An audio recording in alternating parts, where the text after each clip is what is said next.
Sakhar ibn Qudamah mengatakan Nabi SAW bersabda, sekian, sekian, sekian. Seorang ulama hadis namanya Ayyub As-Sakhtiyani. Ayyub As-Sakhtiyani, seorang ulama hadis.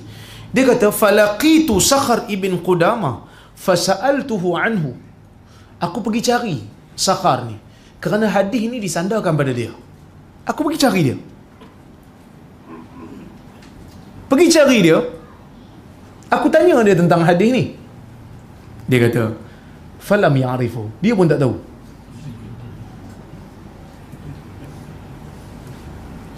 So tu penting kita tabayun dulu. Kan, saya pergi baru ni kan saya pergi Qatar kan. Saya pergi Qatar. Ada satu tempat ceramah tu, dia kata kat saya, aku buka soal jawab, dia kata, ni Ustaz, saya nak tanya satu soalan. Silakan. Betul ke Ustaz tak bagi pakai mazhab? Setiap orang kena ambil hukum daripada Quran dan Sunnah. Kawan saya cakap macam tu. Tapi saya cari Ustaz punya ceramah tak jumpa. Tak jumpa yang cakap macam tu lah. Jadi sekarang ni saya jumpa depan-depan, saya nak tanya betul-betul ya. Betul ke Ustaz tak bagi pakai mazhab? Kena ambil pada Quran dan Sunnah. Saya kata jauh betul. Saya tak pernah sebut benda tu. Kita tak pernah sebut. Bahkan kita kata kena pakai mazhab ni untuk faham Quran dan Sunnah. Cuma jangan taksub mazhab. Itu je. Jangan tadlil, jangan takfir.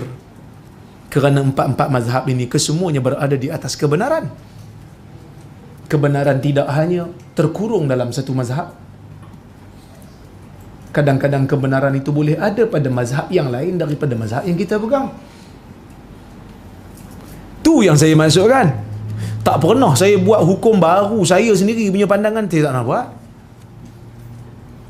Kalau ada pun saya pilih pandangan minoriti. Itu pun ada imam yang pernah sebut benda tu dulu sebelum tu. Kan Imam Ahmad pun pesan, kamu jangan memberikan fatwa dalam masalah, melainkan kamu telah ada imam dalam masalah tu. Maksudnya ada tokoh yang pernah sebut benda tu. Takkan kita tak pergi pakai mazhab? Saya mengajar kitab mazhab Syafi'i. Kalau tak payah pakai mazhab, kena pakai Quran dan Sunnah. Tak payah buka kitab mazhab. Tak payah saya study setiap malam Selasa tu. Kadang-kadang batal kuliah, tak sempat nak study. Pakai Quran terus. Semua bawa Quran. Saya hurai sendiri. Bulan lepas punya kuliah pun saya ada tangguh satu hadis. Kalau saya terus ambil Quran, ada hadis daripada hukum daripada Quran dan Sunnah, tak payah tangguh-tangguh, saya bagi terus. Tapi agama ni bukan milik kita. Dan kita tahu kemampuan kita. Cuma kita memerangi ta'assub yang melampau. Kita memerangi orang yang hanya berpegang dengan satu mazhab, dalam masa yang sama dia mencela dan mencerca mazhab yang lain. Ni yang kita tak mau. Tak apa pegang satu mazhab, silakan. Tapi tak ada orang mampu pun nak pegang satu mazhab. Zaman rencam seperti akhir zaman kita hidup sekarang ni. Susah dan sukarnya untuk kita berpegang dengan satu mazhab dalam semua keadaan. Susah. Kita mesti tukar dalam beberapa keadaan. Maka sebab tu kita anjurkan supaya jangan ta'assub. Seperti mana kau boleh tukar mazhab dalam beberapa keadaan, orang lain pun ada hak yang sama.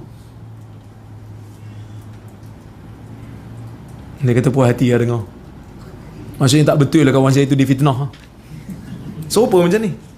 Orang sandar kat dia riwayat. Sakhar bin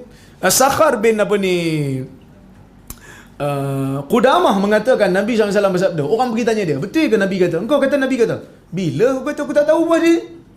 Maksudnya orang pergi sandar kat dia sesuatu yang dia tak sebut. Okey? Baik. Dia kadang-kadang orang salah faham bab tabayun ni.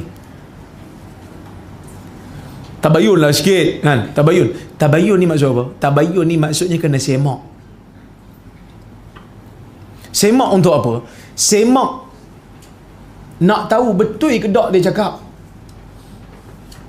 Setelah kita tahu betul dia cakap, lepas tu kita boleh kritik. Ada orang dia salah faham. Dia ingat tabayun tu jangan kritik langsung.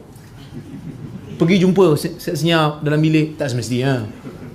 Sebab nanti kalau jumpa senyap dalam bilik, keluar daripada bilik macam-macam cerita. Kita tabayun maksudnya satu berita sampai, relax, jangan sewa dulu, semak betul ke tak peristiwa tu berlaku.